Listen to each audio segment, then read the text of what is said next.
let's go ahead and take a look here at a problem asking you to find the slope. So we've started talking about derivatives, and we've learned that the derivative of a function is its general rule for the slope, okay, at any given x value. So let's just say, here's the question. Find the slope of the function f of x equals 2x squared minus 3x at x equals 3.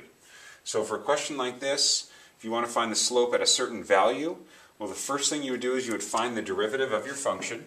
So in this case, the derivative of my function is, and I would use the power rule to do this, bring the 2 down in front times the 2 to get 4x to the first power, which I don't have to write, minus, and then the derivative of 3x. So I can think of this as like x to the first power. So if I bring the 1 down in front times the 3, okay, it's going to be minus 3, and then it will become x to the, when I subtract 1, 0 power, so x to the 0 is just 1, so I can erase that. So that'll happen whenever it's, anything times x. It could be 5x, the derivative would be 5, 100x, the derivative would be 100, and so forth. Okay? So I have my derivative as 4x minus 3. So remember, the derivative is just the general rule for the slope of the function.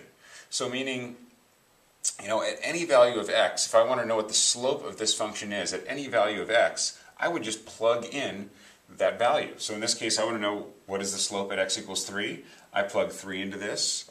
So I can write this as f prime of 3, okay, is equal to, so plug 3 in, I get 12 minus 3, and that's equal to 9. Okay? So the slope of that function at x equals 3 is equal to 9.